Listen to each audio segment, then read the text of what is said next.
Pre monsoon એક્ટિવિટીને લઈને અંબાલાલ પટેલે આગાહી કરી છે। આ વખતે કરા સાથે વરસાદ વરસી શકે છે। પ્રચંડ ગાજવીજ અને ભારે પવન પણ ફૂંકાઈ શકે છે। 5 જૂન સુધી મોટાભાગના જિલ્લામાં પ્રી મોન્સૂન એક્ટિવિટી જોવા મળશે। રોહિણી નક્ષત્રના કારણે ભારે પવન અને ગાજવીજ સાથે વરસાદ વરસી રહ્યો છે તેવું તેમનું અનુમાન છે। હજુ પણ તારીખ 5 જૂન સુધીમાં રાજ્યના ભિન્ન ભિન્ન ભાગોમાં ગાજવીજ સાથે વરસાદ થવાની શક્યતા છે। સખ્ત પવનોના તોફાનો થવાની શક્યતા રહેશે। વીજ પ્રપાતથી જનધનને કાળજી રાખવાની શક્યતા રહેશે।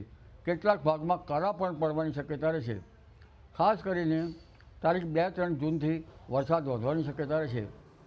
કયા કયા વિસ્તારમાં વરસાદ પડશે તેને લઈને અંબાલાલ પટેલે શું અનુમાન વ્યક્ત કર્યું છે તે સાંભળીએ। જેમાં વરસાદ ઉત્તર ગુજરાતના ભાગો, પાટણ સમી હારીના ભાગોમાં ક્યાંક થવાની શક્યતા રહે। ખાસ કરીને સાબરકાંઠાના ભાગો, અરવલ્લીના ભાગોમાં વરસાદ થવાની શક્યતા રહેશે। મધ્ય ગુજરાતના ભાગોમાં પણ વરસાદ થવાની શક્યતા રહેશે। અમદાવાદ, ગાંધીનગરના ભાગોમાં પણ ક્યારેક કદાચ હળવો વરસાદ થઈ શકે। આ ઉપરાંત દક્ષિણ ગુજરાતના ભાગોમાં વરસાદ થવાની શક્યતા રહેશે।